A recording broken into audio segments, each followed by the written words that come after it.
Hi, Amanda Jones. How are you Hi, Dave today? Fry. Wonderful.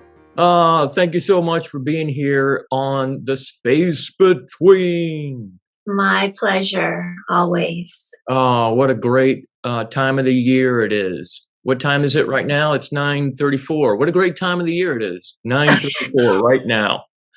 Right now.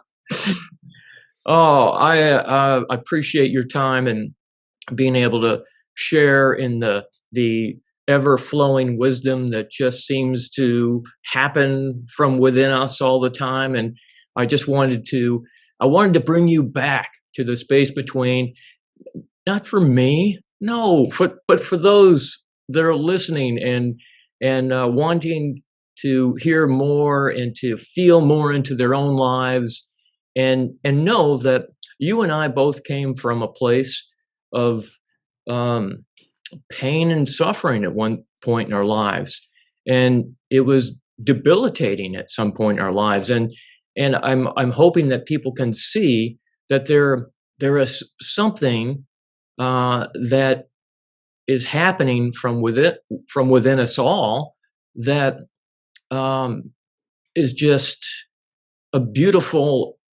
possibility, a beautiful Yes. possibility. So I wanted to start off by sharing a quick story with you, and that is that I think you'll appreciate. And the reason why I think you'll appreciate it is because of your evolution through this process called life, or whatever it is. And and I do feel, and I'm making this story up, that if I shared it with someone who really hasn't gone on that journey, they might lock me up, and Yeah. that's Yeah. where I just I need to be cautious. I don't have to be cautious. I can say whatever I want to say. But the Yeah. the funny part about the story was that I was I was driving in my car on the highway. It wasn't a busy time of the day or anything, so there wasn't a lot of traffic out there.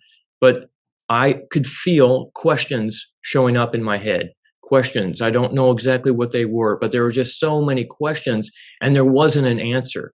And it's almost like the mind was creating the questions, and the Hmm. mind was the one that was frustrated with not Yeah. being able to answer it. Its own idea, yeah, its own questions. Yeah. Exactly. Yeah. So in that frustration became this anxiety. And it Yeah. makes perfect sense. If the mind is creating these random illusionary questions that don't hold any weight to them whatsoever, and who's going to answer it but the mind itself? And so that makes perfect sense why even anxiety would exist. Yes. And it's interesting because when we don't understand that it's the mind asking and trying to answer, and that fosters a feeling of frustration and anxiety, we believe that there's actually something really wrong because the feeling feels like something's wrong. But the something that's wrong, to understand what that is, allows any feeling to come up and not be um, so super horrible just because it's understood what this is, what this anxiety or frustration is. It's nothing more than the mind trying to solve an unsolvable problem that is its own idea. Amazing. So that's happening while I'm driving, Yeah. and and I can feel that experience, right? So it's Yeah. getting more and more intense. I'm going to change something real quick here on my computer. But so it's getting more and more intense, and on top of that, the well, let me just go back to that experience. As those who are suffering and struggling can can relate to, they can relate to, what do you do? How do you get out of that? And it's like, that's the tricky part, right? So there because of this understanding that we share, there isn't a how to. It's There's something else, and it's a little bit difficult to explain. You're going to say something? The one who wants to get out of it is the mind that believes it's failed in solving something real, a real question that is not its own design. It's not its own idea. It's another something else. So you're saying, yeah, you're saying that the thing that wants to get out of it, like the Is where's the the how same to. thing that is scrambling around to try to solve something that of its own idea. Oh my God. I mean, if that doesn't just blow your mind right off, it doesn't take the hair right off the top of your head, I don't know what will. Yeah. And so I'm driving and I'm experiencing this anxiety, and the anxiety moves to depression. Like, oh, this is it's my depression's back, and I'll be stuck in this forever. And then as it starts getting deeper and deeper, there becomes this strange feeling of this being part of that loop, the loop. And so I'm going to do a quick quote to add in the middle of the story. So I'm starting a story, we're adding to the story. Now I'm going to continue to add to the story before I get to the punchline. So here's a quote. We can't see it, but we're all trapped inside these strange repeating loops. And that was a quote from the new trailer for The Matrix. That was from Morpheus. And I think that's really fascinating too. Can we see the loops? Can we see the loops happening? And for me, while driving, getting deeper and deeper and darker into this unknown, this feeling of why am I here again?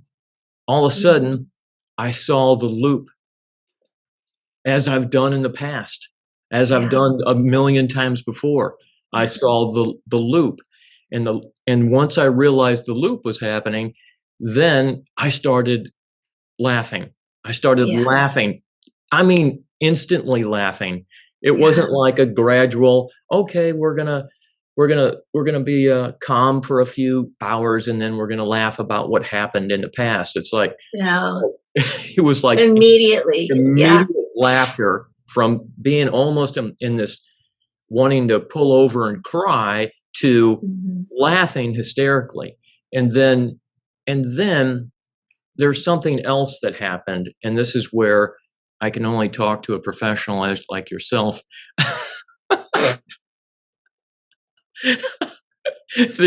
Yeah, exactly.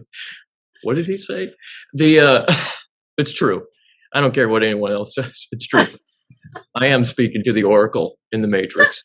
So so then all of a sudden there's another space, and there's a huge space between the the anxiety, the no, the anxiety, depression, the laughter, and then the space. And there was this space while I'm laughing. There's this space that opened up, and it's going to be impossible to describe. But there was an awareness that that those experiences are part of the loop too. Yes. And all of a sudden my laughter became even more, to the point of where my cheeks hurt, my eyes are watering, my rib cage is hurting. I'm laughing at what just happened, the whole thing of what just happened. And instead of pulling over to cry, it's now, should I pull over to laugh, because I can barely see laughing so hard. So Oh, that's so brilliant. That's so brilliant. I love it. It starts to, and the loop starts to encompass everything. The reaction to the loop, the awareness of the loop. That's the loop. That it just like the onion layers just keep peeling away. It's all the same. It's all the same thing.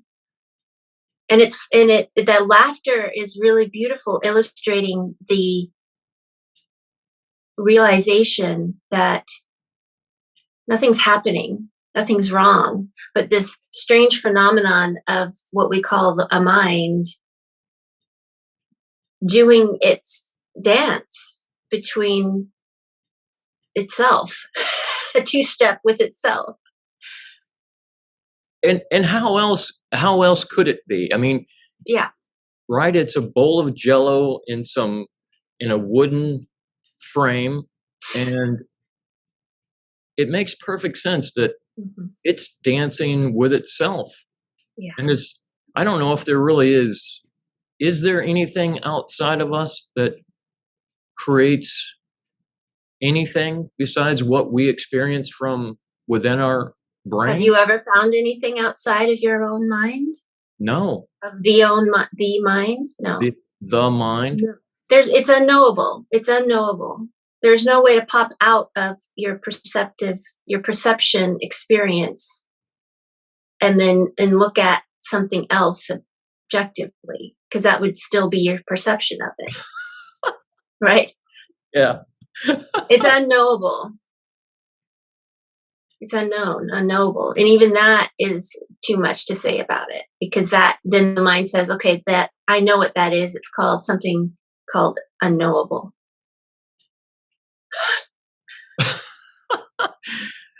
And what I want people Yeah. to listen to, as I want people to see us, I really want us people to see us who are struggling and suffering, and I will admit openly that wasn't too long ago when this happened. I mean, this is a fresh story for me. Yeah. So to for me, I want people to know that even though I coach and teach and point, I feel like I'm like those dogs that point. You know, Yeah. I'm pointing. I'm a pointer, and I just want to point the person who's struggling back into themselves, because Yeah. that's where the magic really is. It's within Yeah. themselves.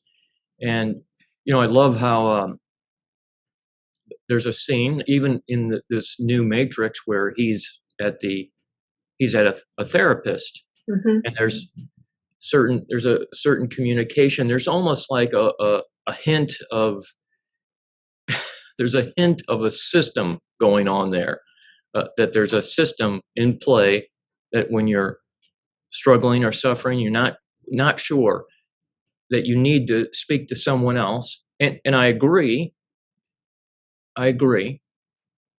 um, and I feel like there's some sort of magic in that.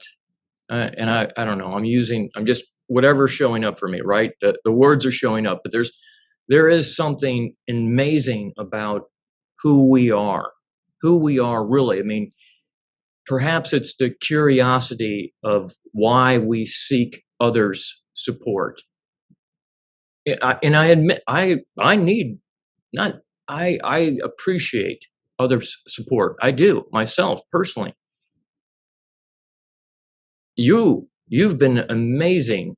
You have been, you are, you will be amazing support for me. So I love the support, but the support is someone who I want to see me as as light and love, versus Yeah. someone who is a part of a system that that how do I say it? Yeah. I think I know what you're saying. I think it's at the deepest level, if we go over the edge here for a moment, Yes. when we seek support from apparent others, what we're looking for is a mirror to show us something that we know deep down is our true nature, whatever the hell that means. But it's the since we are all we are all our, each other. I don't want to use the word oneness, but that's kind of what I'm pointing to. It's a concept, but the tendency to look towards others is actually uh, us life looking for a mirror, a clearer mirror to reflect back what we already know. And if there is, I understand what you're saying about the system.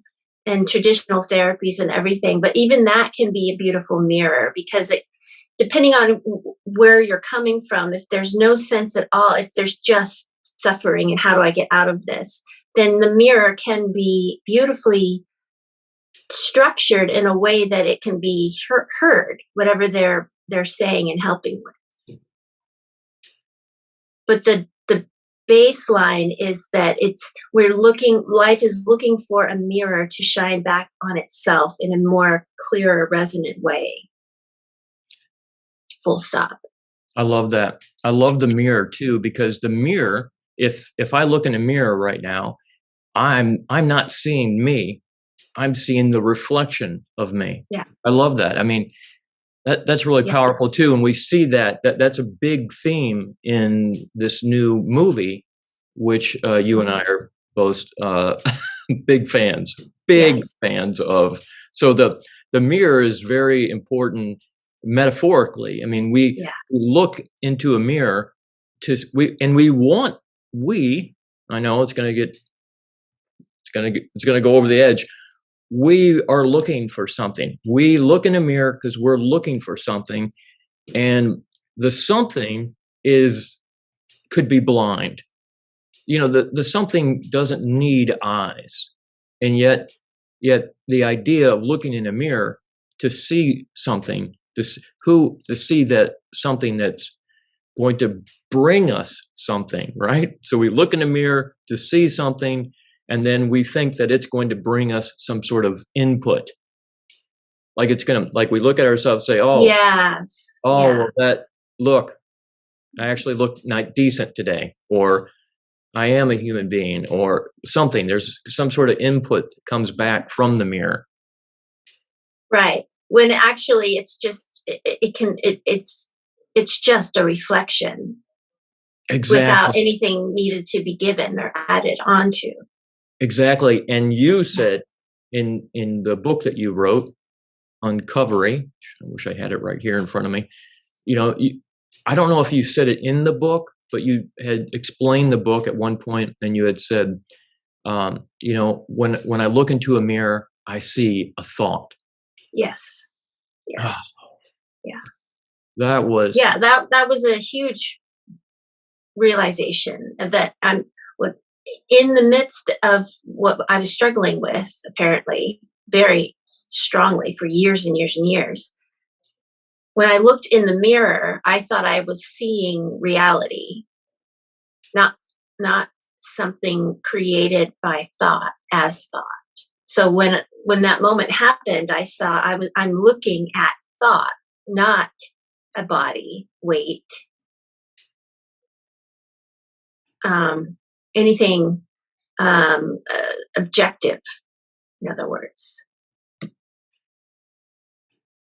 That was huge for me. It was the beginning of more and more discoveries of possibilities, and that's so neat, and it's just I haven't even heard it since then. I haven't heard it from anyone else, and I love traveling around the internet looking for cool quotes at sometimes, not all the time, but sometimes, and I still haven't seen that one. So it's like, it's very special to me, Yeah. And then having the opportunity, of course, to know you is for many years now. And it's just I'm always excited to talk to you because I don't know what's going to happen.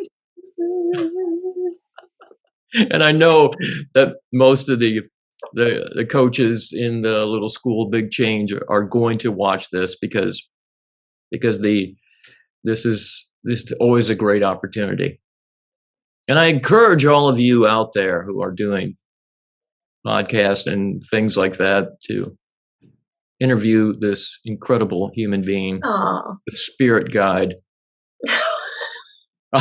I know it's tough to hear, but because the reflection isn't telling us the truth, we can hear it from other people at times. Yes. Yeah. We can really, one of my favorite quotes I've heard is, if we were able to see ourselves as what we truly are, whatever that is, we would fall to our knees and weep. It would be the most beautiful, gorgeous, rainbow, Yeah. brilliant lights, colors, feelings, soaked Just, in yes. love. Yeah. Yeah. Yeah.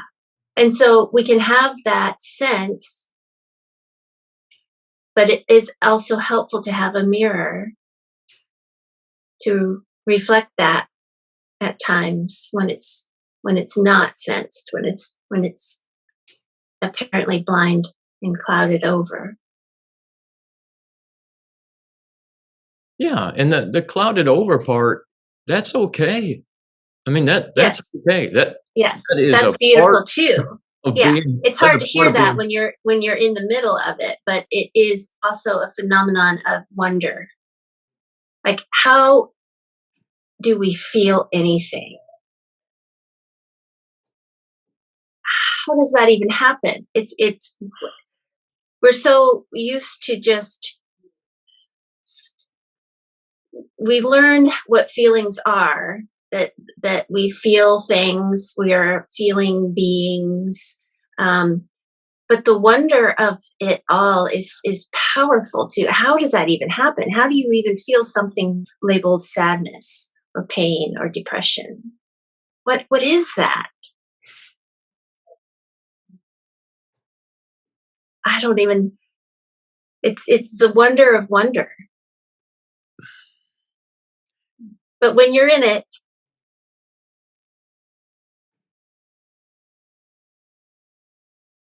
there is something else. There is life still, um, exploring itself.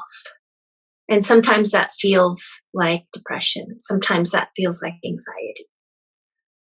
But it's, the misunderstanding is that it's mine. That there's a little person in here, separate from all feeling and thought, that is being bombarded with something called feelings and depression. The mind has created a me who feels and a me who thinks, separate from all of those experiences. Have you ever found yourself separate from a feeling?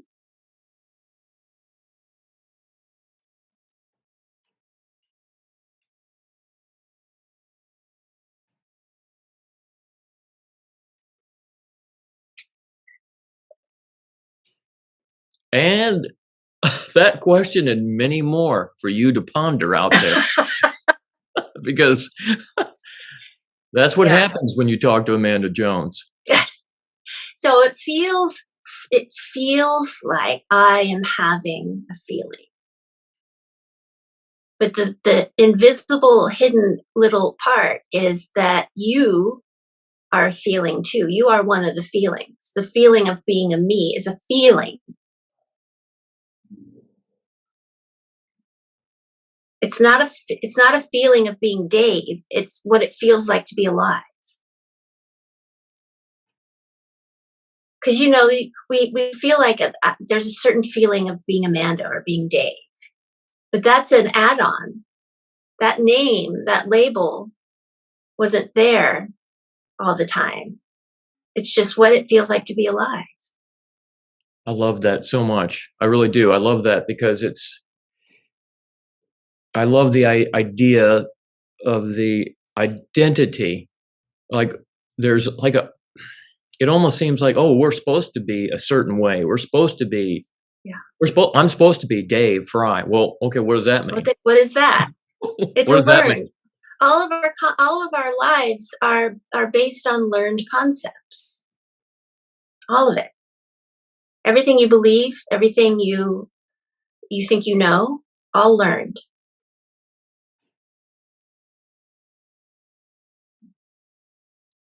Yeah, this Yet thing, the mind takes that on as reality and real. Fine, that's beautiful. It's evolutionarily useful, but it's not real. It's not true. We don't know anything else but that. Yet it becomes no longer a prison to try to escape from. Can you say that again? Because that's very important. To know that our lives and what we believe and think and feel are based on learned concepts and labels. To know that that's what is happening and has always been happening frees us from the prison of those concepts and labels as if they were real and true prison bars. I am like this, they are like that. No. It's how it appears from learned conceptual language. But it's not true, it's not real. It's a hallucination.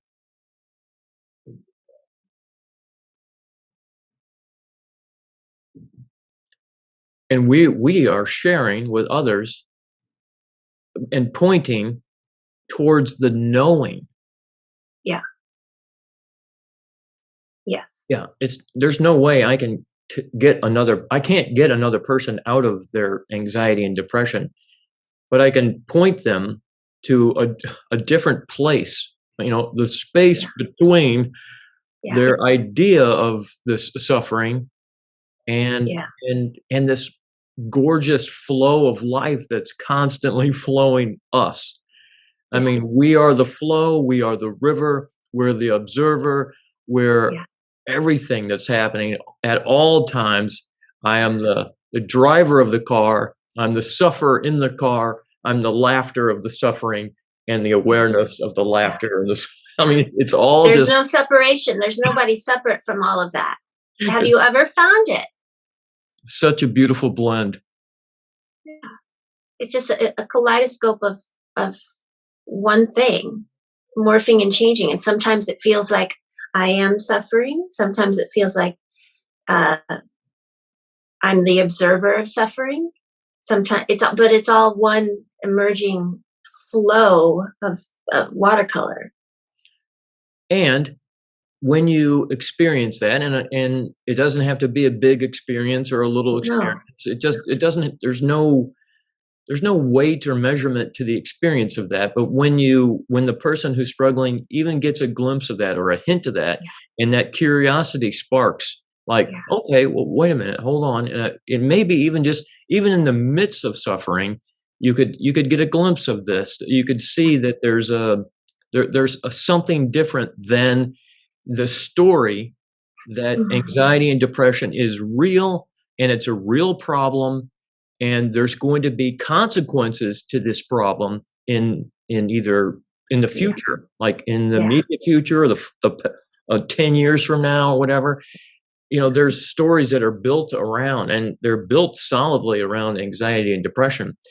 And in the way we're pointing to something that's can happen right now. Right now, it's within you to see this.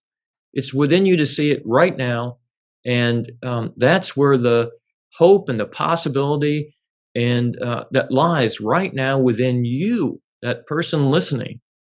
Yes. Yeah. Yes.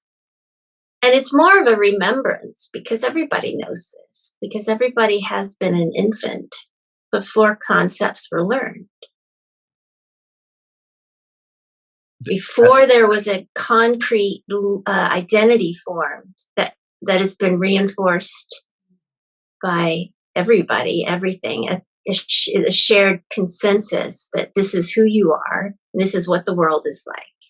Before that, we have an inkling, we have a remembrance of none of that, of just a flow of experience, of colors, sounds, sensations, perceptions. Nobody's separate having them and then having to fix them and make them the way they should be according to somebody else. Oh, I love that. I love that. According to someone else. Yes. Yeah. That is so huge. I mean, I feel for people who are struggling and seeking, because I was the same way, struggling. I just couldn't see. I knew it was there. I knew something was different. I did, I knew that there had to have been something different. So I kept searching and searching and searching. I did so much research.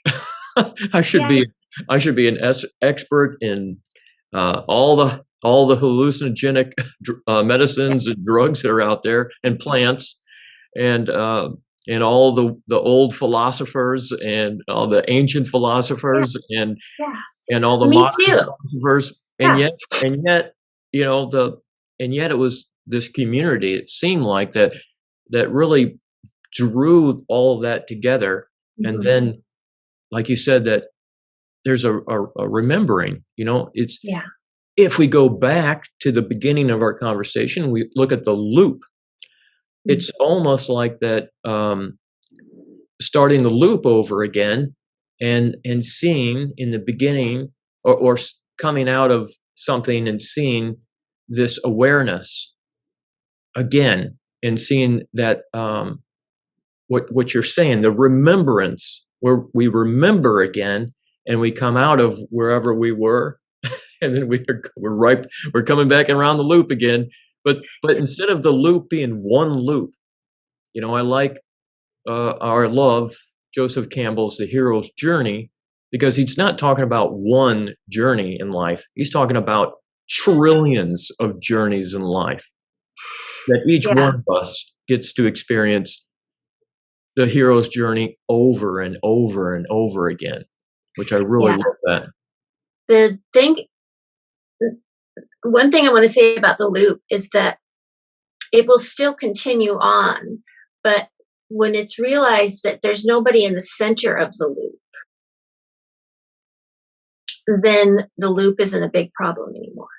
Because what makes it a problem is that there's a me in the center of all this shit looping around it, and hitting it and making it unsafe and insecure. But if you really look there's nothing. What if there's nothing in the center of the loop? It's just looping. It's just a phenomenon. But there's no solid, real, separate person in the center of it. It might feel like that sometimes, but that's the loop. And you know what that reminds me of? The documentary Inner Worlds, Outer Worlds, where they talk about the Hadron Collider, Collider. Yeah. and they collided these particles together almost at the speed of light. And it was the huge controversy whether this was going to, implode the universe. And when they did that, when they built this machine, that you have to at least take a look at the size of this thing. This thing is ginormous. It's so colorful. I mean, it's so, Yeah. all the wires and everything, and Yeah. it's like 12 stories tall.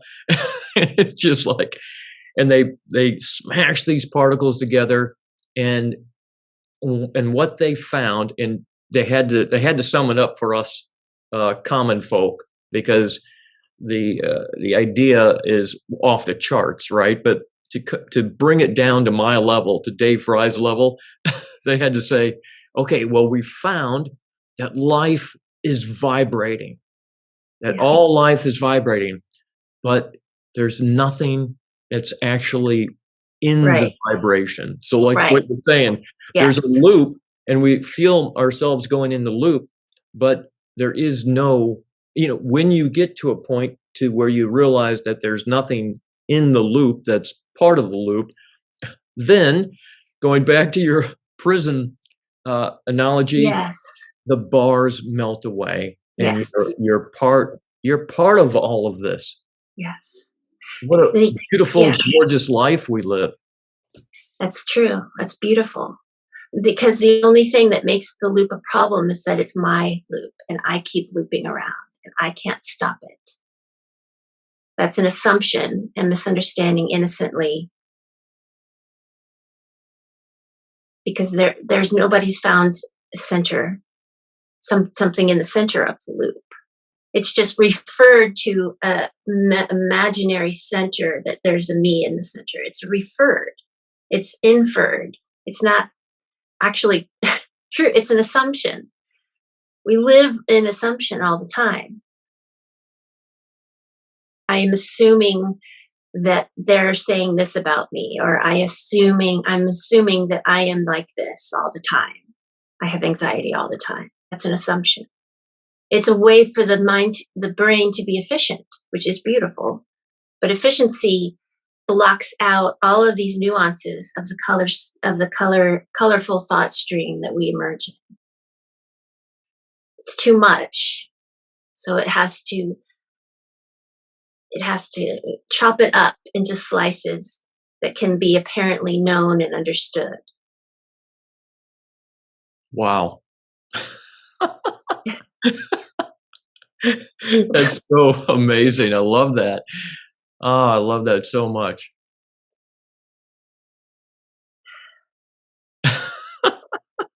It's such an incredible stream of energy, and we have a mind that doesn't know what to do with it all. Oh, it does. Well, yes. Okay, it does, and like you said, that assumption. There's an assumption Yes, in there that's that what it does with it. It assumes. It knows what it thinks. Yes. The function of it is to assume so that it apparently knows. It knows nothing. There's nothing to know.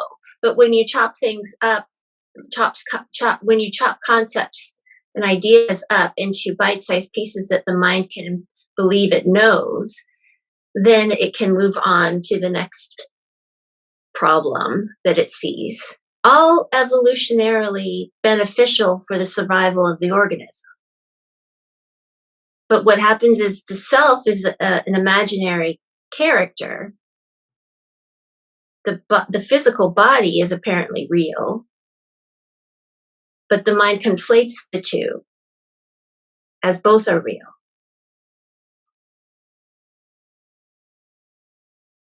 Does that make sense?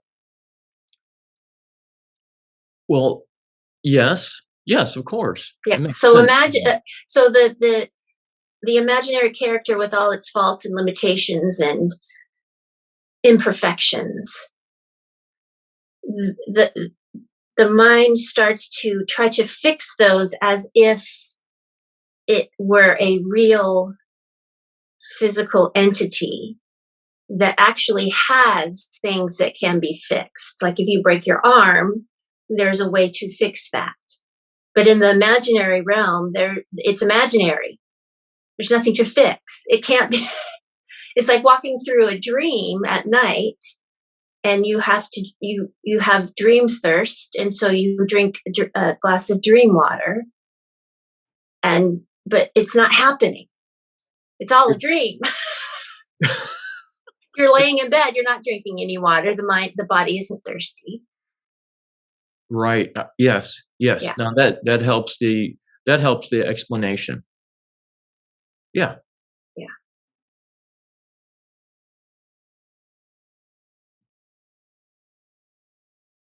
Nobody knows more about imaginary things than anybody else because it's all imaginary.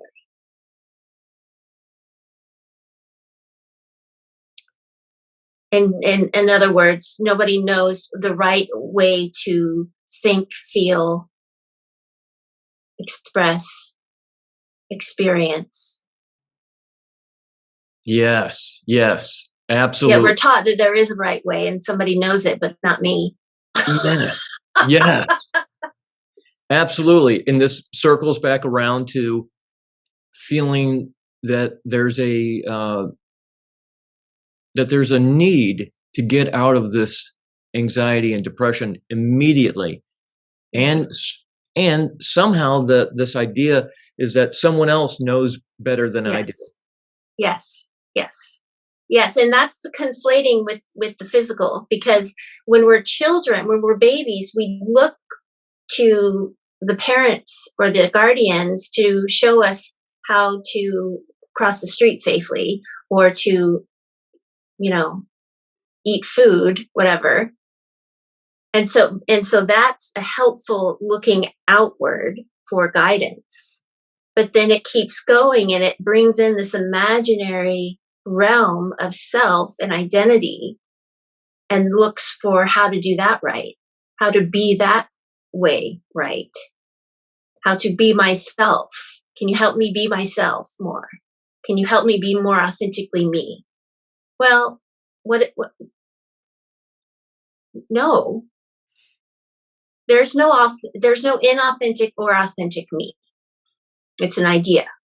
You are life itself. There can't be anything added or taken away from that. But all these imaginary ideas about feeling and thinking and being in the right way are the prison bars. Oh, wow. That's so beautiful.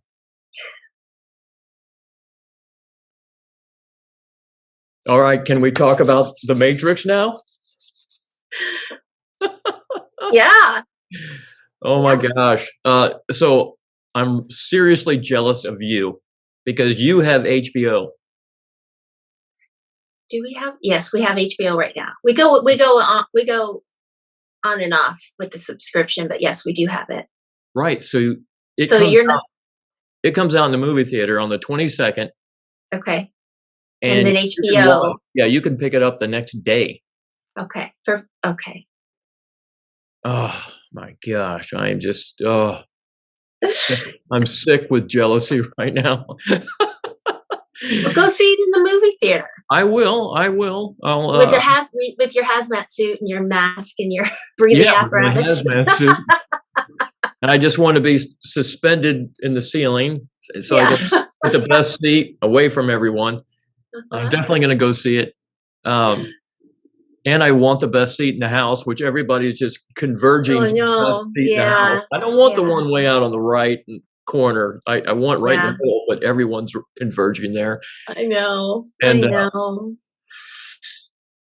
so I may have to fly to your house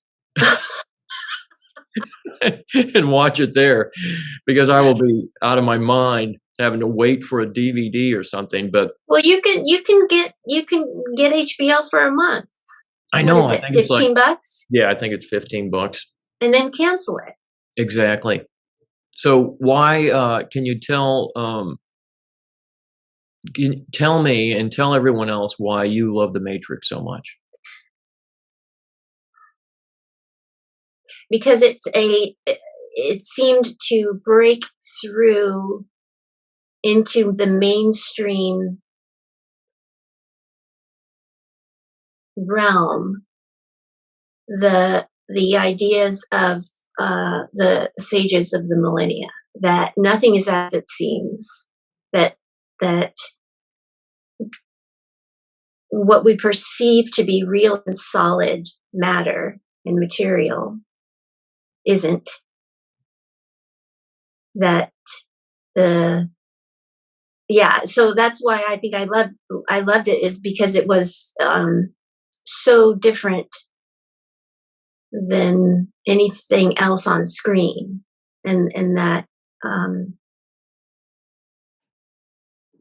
it just, that's why I loved it. I mean, that scene when there is no spoon, and when I first, when it first came out, I didn't understand it, and then I did understand what they were saying, that there is no spoon. There is no thing called spoon. That's a label. It's in the mind. There's no color red. That's in the mind. There are no colors in the world. Those are produced by the brain.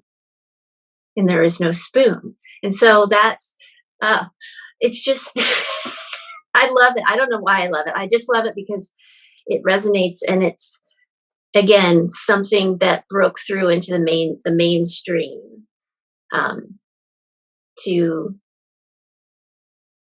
illustrate that, no, really, if you have a feeling that something's off here, that it's not quite what I think it is, maybe you're right, because everybody feels like there's something off here. There's something suspicious about what I think and feel and believe, because it has to be continuously rebuilt and maintained, and that's exhausting. And that can't be real. That can't be true. It can't be this hard, No, it can't be. right? It can't It's be. No. not. It's an illusion. It's a hallucination. It's learned. It has functionality, and practicality, but it's not real.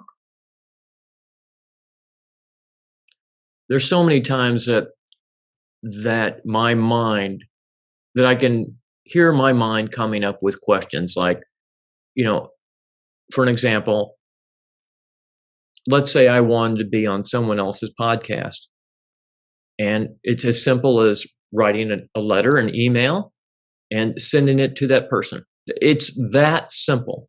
Mm-hmm. We don't get to know if that person we don't get to know anything about that person. We don't know if they're busy. We don't know if they're still doing the podcast. We don't know if they only prefer to talk to bears. We don't know anything about the person. So it's like you write an email, you send it out there, and we don't get to know. We don't get to know anything of the results or anything. So it's really that simple. And yet the mind will come in and then start to dissect. Is that sentence the correct sentence? How am I going to illustrate myself to that person so that they accept my invitation? Yes. And then on, and the mind starts breaking this simple task down into a million little problems. And it's like, yeah. So when I hear there is no spoon, it's like the task is back to being simple again. Yes. But there is no spoon. I'm not saying that there is no spoon shows up every single time, but that little hint of awareness that there is no spoon shows up more and more and more from our conversations, just from having these conversations, just saying the things that we think that are so, the things that we think are so much of a task or a major construction. That's the part to be curious about, because yes. So So in that, sorry, go ahead. Well, who's the one creating this level or this weight of these simple things that are possible, the possibilities? Yes. Yeah. The me idea that the mind creates. It has to locate this body mind in space and time. And that's what it creates as a me, as a self, separate from everything else. So there is no spoon. We can put that into the email example, where there is no spoon means there is no me that is at threat by writing this email. That has to do it right. That has to protect myself from rejection. So there is no spoon, there is no me. It's that those can be put together in that example. That's what that means. I love how feels like it looks like there's a spoon, feels like there's a me. But you take a little bit closer look, and there is no spoon, there is no me. There's nobody at stake. There's nothing at stake except an idea. And that can be very powerful to feel that it is at stake. But that's our clue that there's a hallucination happening, a psychosis. I love how you had said that when you first watched The Matrix #1, 1999, that it didn't make sense. Same thing for me. Yeah. I saw it with all my guys, friends. It was like science fiction. It's going to be cool. Get in there. And I'm like, what is happening? And I was completely dumbfounded by this thing. And yet there was something that was just in it that was like, you know what? It's resonant. Mm-hmm. I gotta come back tomorrow. Yeah. With nobody. I don't want anybody else talking to me. I'm coming back the next day. So I went back the next day, and then the next day, and then the next day. And then finally I was like, oh, wow. Yeah. This just exploded in my head. And that was 1999. It exploded in my head, and I still suffered because there Mm-hmm. was, you know, I can't explain why that happened. I can't explain that.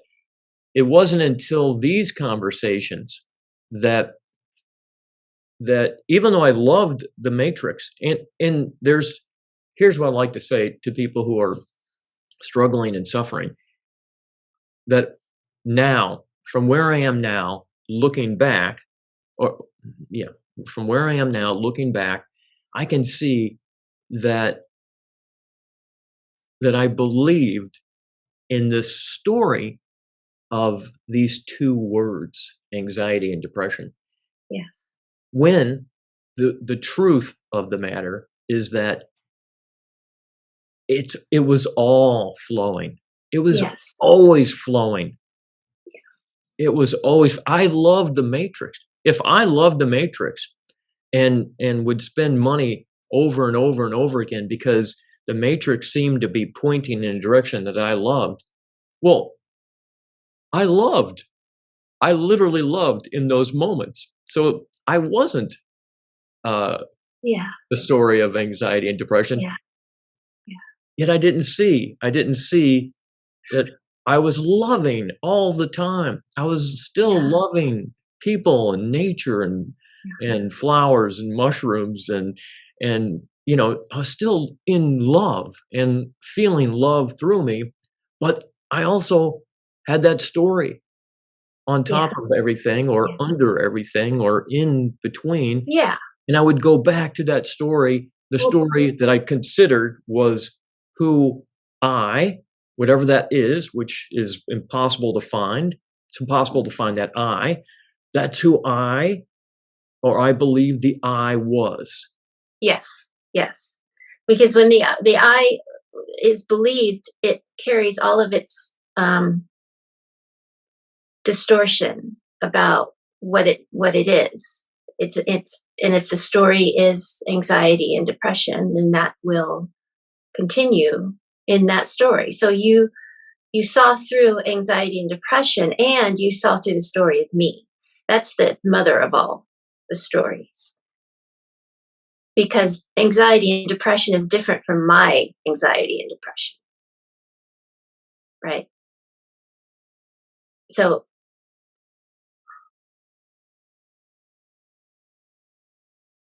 the ownership of feelings is a function of the mind that has an idea of self. It's not a problem, but if we don't know that that's what it is, then it is, here we come back to the prison bars. Because now my anxiety, my money, my body, my health, those become a minefield to try to navigate and fix and make just right. But then it never works because it's not real, because the mind doesn't own anything. It's an idea, a feeling. So is the I the spoon? Yes. The me, the identity. Yes. The me is the spoon. Yes. Yeah. Yeah.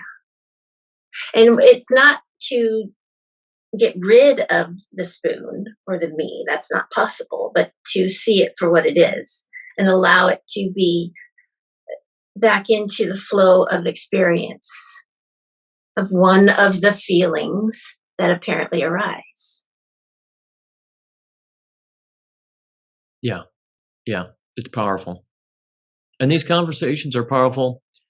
And I just can't thank you enough for taking the time out to just let everything, again, we don't let things happen. These things happen, right? Yes. So it's not like we prepared for this. We just open the door. I don't even know if that's how to say Yeah, it. there's I don't yeah, the words always imply somebody that's doing it. Yeah. And that's just a function of language, of subject and object. That's fine, but it's not real. It's not true. But we have to communicate in some way. We could use sign language, but that still will Yeah. imply something that isn't there. So thank you for not being there with me today, who wasn't here today. And together, I hope that people are curious, they stay Mm. curious, and even get a hint of curiosity. That's the most important thing, really, just being curious and stay curious Yeah. and know that there are infinite amounts of possibilities. The world is a beautiful place, and I just can't thank you enough for um, sharing your light and your wisdom and your clarity with me and with all of those millions of people who will watch this.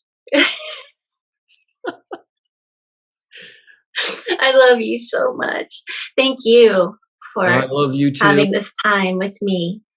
I love you And if too. somebody is watching this and something resonates and something else doesn't resonate and they're still suffering, I encourage you to realize that just because you still feel that something is off, you're right, but it's not in the way you think. It doesn't mean you're doing it wrong or you haven't found the answer or that it's just over the horizon.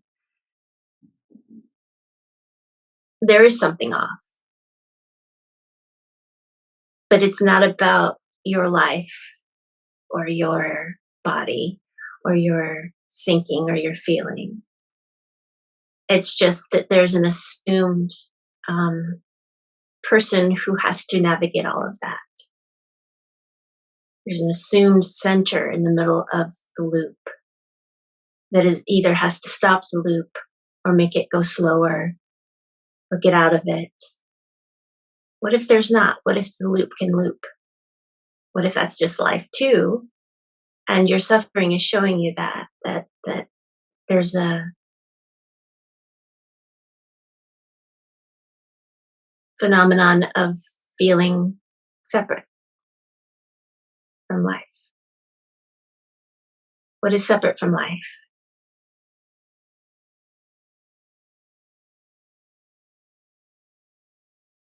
But thank you for having me. Thank you for being here. Is there any way that people can connect with you? My website is uncoveryspace.com. I And will. yeah, and I that's, will. you can email me from there. Okay, and I will leave the links in the description below. Amanda Jones, thank you so much for being here and being Thank you. amazing and alive. And I love you greatly, dearly, amazingly. And we will talk again very Yes. soon. Yes, I love you too. I don't even have to edit and make funny noises anymore because we are making funny noises the whole time. Uh-huh. Yeah. Bye, darling. All right, bye.